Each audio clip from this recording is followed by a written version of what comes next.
Psychology shows that having few or no real friends is often misunderstood. Most people assume it means someone is lonely, socially anxious, or emotionally closed off. But research suggests something far more nuanced. For many individuals, a small or non-existent social circle is not a failure of connection.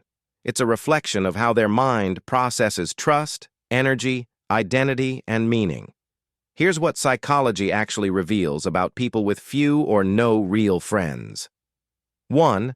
They prioritize emotional alignment over social availability. Many people form friendships based on proximity, routine, or convenience. These individuals don't. They look for shared values, emotional safety, and mental resonance. If a connection doesn't feel aligned, they don't force it. Psychology links this to strong internal value systems.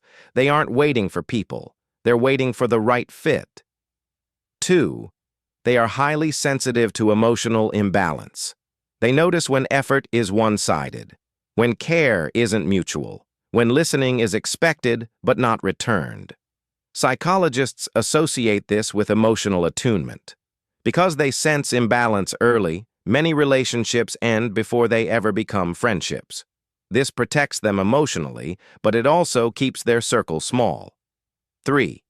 They don't bond through frequency. They bond through intensity. Daily contact doesn't create closeness for them. Depth does.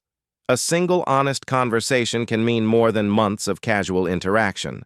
Psychology links this to depth-oriented social processing. They don't need constant contact to feel connected. They need meaning. 4. They are comfortable with solitude in a way many people are not. Being alone doesn't automatically register as loneliness. Psychology refers to this as secure solitude. They can sit with their thoughts without distraction. They don't use people to escape themselves. Because of this, social interaction becomes optional rather than necessary. And when friendship is a choice, fewer people qualify. 5. They are slow to emotionally invest. Trust is built through consistency, not charm. Psychologists note that people with strong emotional boundaries don't attach quickly. They observe how someone behaves under stress, how they handle conflict, how they treat others when there's nothing to gain. Most people never make it past this silent evaluation phase, not because they fail, but because the standard is high. 6. They are drained by performative social behavior, small talk, forced enthusiasm, social rituals that require emotional acting. Psychology links this to authenticity sensitivity.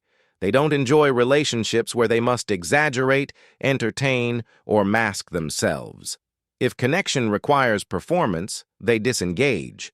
Peace matters more than popularity. 7. They often feel disconnected from mainstream social rhythms, frequent texting, casual hangouts, constant updates. These norms feel excessive or unnecessary to them. Psychology associates this with low social dependency. They don't need continuous reassurance to feel bonded. As a result, their friendships don't follow typical timelines or expectations. 8. They process emotions internally rather than socially. Many people talk to feel better. These individuals think, they reflect, they analyze. Psychology links this to introspective coping styles. Because they don't rely on others to process emotions, they don't seek companionship during every emotional fluctuation. This reduces the number of relationships they form, but increases emotional independence. 9. They disengage quietly instead of confronting loudly. They don't argue to be understood.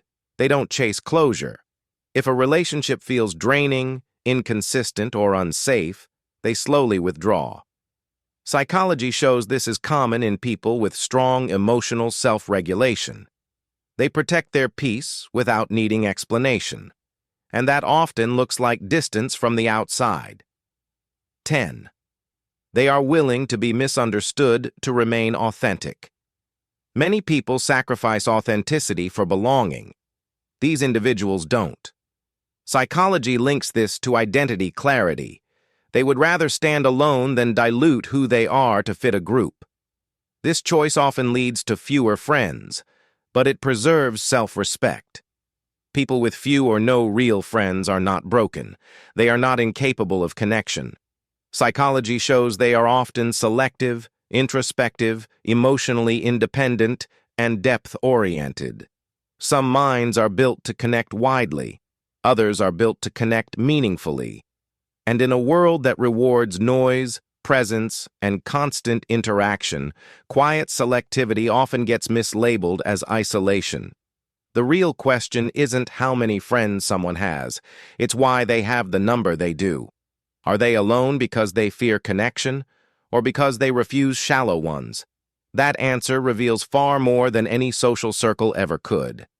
If this video helped you, subscribe to the channel for more psychology-backed content like this, and hit the like button. It helps this message reach people who truly need it.